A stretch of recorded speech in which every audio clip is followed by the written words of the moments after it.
Thank you. You.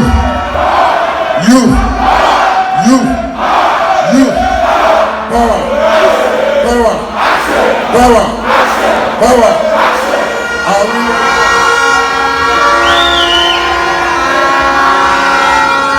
Today we are made aware that His Excellency John Mahama was not involved in any act of corruption concerning the Airbus saga. The special prosecutor, who was appointed by Akufo-Addo himself, after thorough and diligent investigations, cleared President Mahama of any misconduct. President Mahama, congratulations.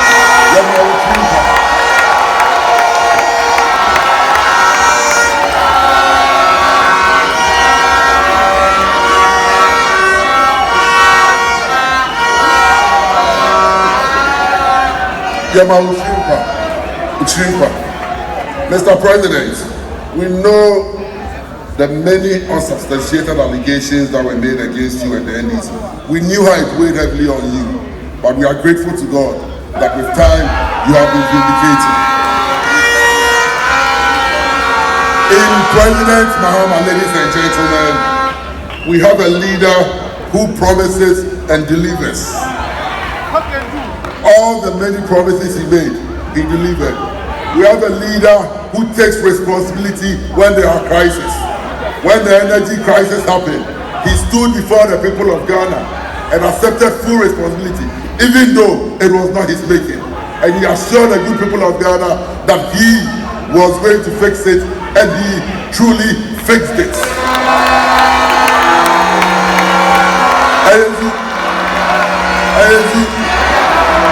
Now that the economy is broken, now that we are in a mess, we need a fixer. And we know President Mahama is capable and is able of fixing the mess the NPP has left out here.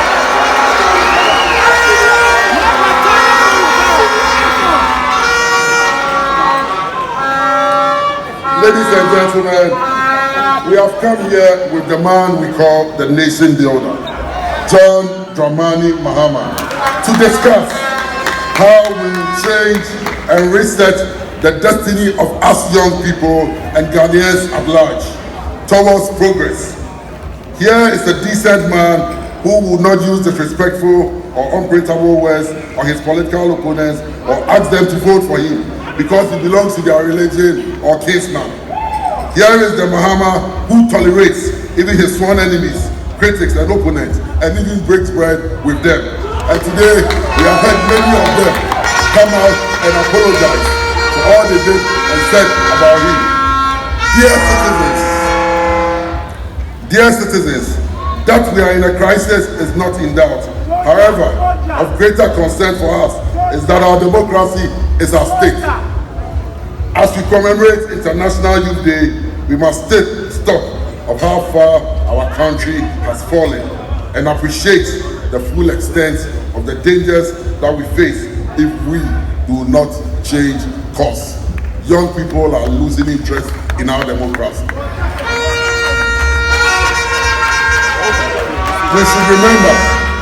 We should remember as young people how we have been robbed of our dignity as human beings and how our future has been stolen from us.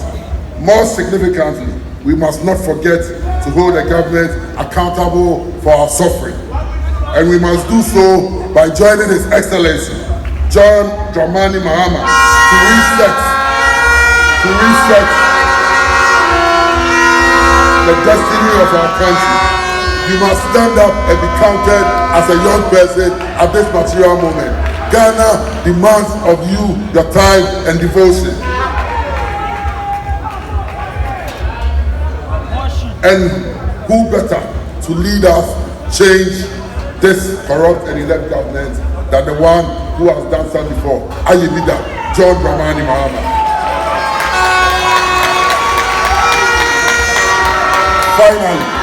Finally,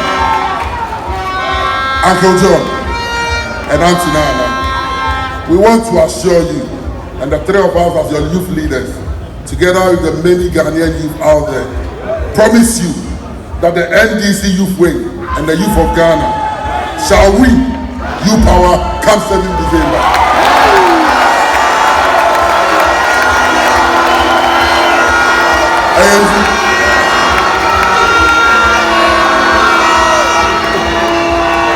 President Mahama and Antinana, I am committed, and I know my two deputies are equally committed. I know the Ghanaian youth is committed. This election is our revolution without a gun. It's a revolution of mind and wit. It's a revolution where the gun will be the ballot, and we'll go out there and vote massively, and we will make sure that that ballot box is protected.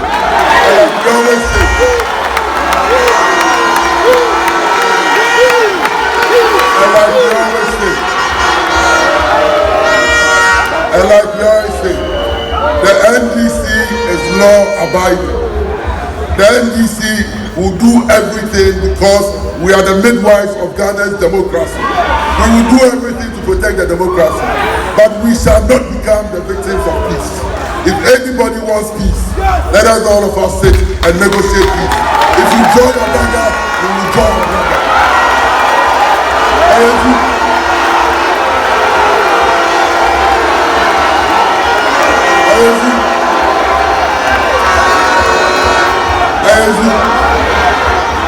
We will do everything as legal and law-abiding citizens.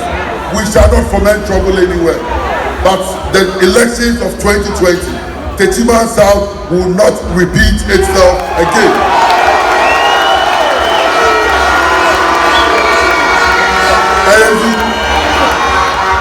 We shall take power, and I repeat, we shall take power, cannot wait, through every legal means on the 7th of December. May God bless our hustle as young people. Long live the NDC, long live President Mahama and Antinana, long live Ghana, and long live the Ghanaian youth. Thank you, Lord.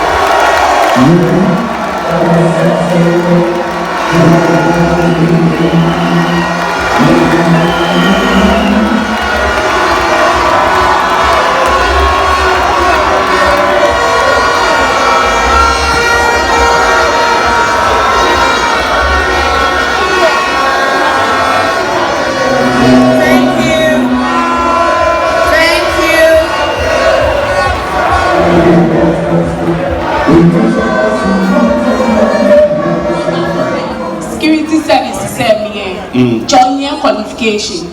Me big machine can hide in your me here, can ye na me here qualification. Oh, power. Me go back on fake hand because I'm passion to do the security job. They have the skill, they have the power, the manpower is there. She not make me a qualification war and that guy protocol. But I say 150. Oh, power. Me no buy no pay one. What I'm able to security service. Now me one. What you are doing?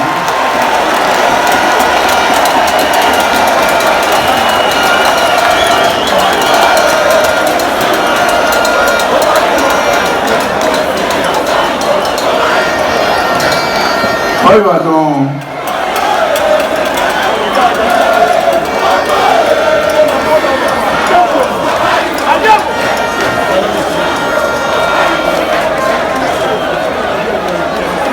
What you are doing? Let me explain. Let me explain.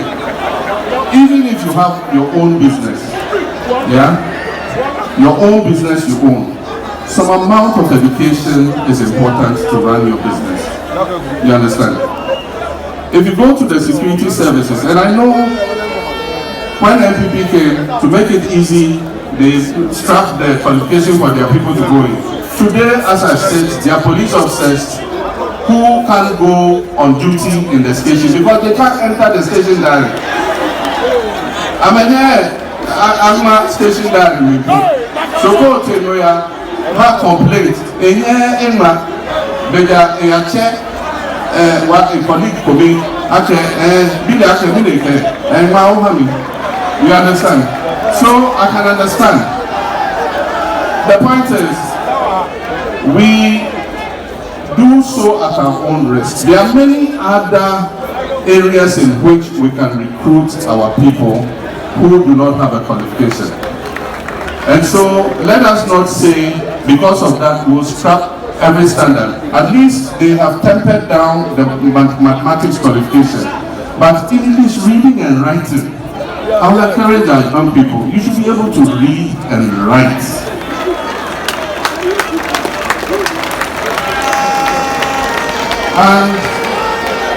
And aside from that, there are many other places. You see, why everybody wants to go into the security services? Because there's no employment.